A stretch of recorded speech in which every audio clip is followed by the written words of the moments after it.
Ramadan and the straight path. How fasting recalibrates the human being. Ramadan comes every year, but it does not affect everyone the same way. Some leave Ramadan lighter, some leave unchanged, and some leave even more confident in habits that are quietly destroying them. So before we ask how to fast, or what to eat, or how many nights to pray, we must ask a deeper question. What is Allah trying to teach us through Ramadan? The answer has been on our tongues our entire lives. At least 17 times a day we say, Ihdina as-sirata al-mustaqim. Guide us to the straight path, the path of those upon whom you have bestowed your favor, not the path of those who earned your anger, nor of those who went astray. But notice something remarkable. Allah does not define the straight path alone. He defines it by contrast. Human beings do not fail in one way. We fail in two. The first way, not the path of those who earned your anger. The Qur'an describes them clearly. Miserable is what they sold themselves for, rejecting what Allah revealed out of arrogance that Allah would send His favor upon whom He wills. So they returned with anger upon anger from Allah. They are not ignorant. They are not confused. They know the truth, but they reject it out of arrogance. They use intelligence not to find truth, but to protect status, pride, and ego. They know what is right, but reinterpret it, delay it, or selectively obey it. This is the disease of ego. And rejection here is not accidental. It is intentional. The second way, nor of those who went astray. These are not people who openly reject truth. They simply lose control.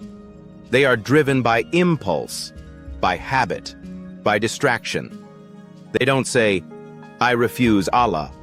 They say, later, just this once. I'll change eventually. But desire, when left unchecked, does not negotiate. It drags.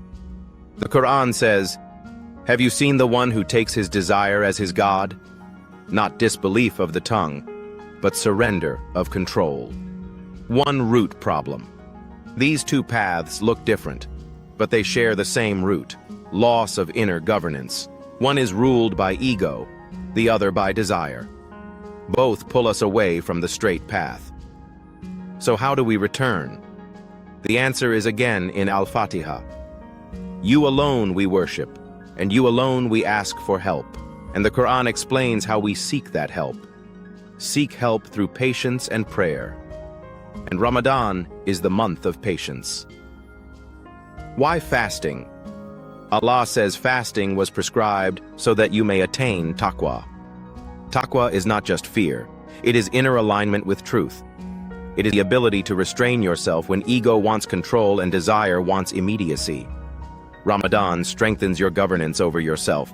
It reduces the dominance of ego. It reduces the impulsiveness of desire. It restores balance. For 30 days, you practice saying no to what is permissible, so that after Ramadan, you are stronger in saying no to what is harmful. Ramadan is not meant to make you an angel. It is meant to make you a conscious human being, one who knows when to stop, when to delay, and when to submit. Do not measure Ramadan by how many dishes you prepared, how many nights you stayed awake, how intense your emotions felt. Measure Ramadan by this. Am I less controlled by ego and desire than I was before? If yes, you are closer to the straight path. Modern research shows that fasting reduces insulin resistance, improves blood sugar regulation, lowers inflammation, strengthens immune balance. It reduces long-term risk of diabetes, heart disease, and metabolic disorders. In 2016, Nobel Prize-winning research confirmed autophagy, the body's process of cleaning damaged cells and recycling waste. Fasting triggers that cleansing. Psychology also shows that the ability to delay gratification predicts higher success, stronger emotional stability, greater self-discipline. Ramadan is 30 days of delayed gratification training. Every time you wait for Maghrib, you strengthen the neural pathways of restraint. However, we do not fast because science discovered its benefits. We fast because Allah commanded it. But how beautiful it is that modern research confirms the wisdom of what revelation taught long ago. Today, researchers speak about metabolic reset, cellular cleansing, dopamine regulation, executive control, delayed gratification, neuroplasticity. But 14 centuries ago, Allah summarized all of that in one word: taqwa.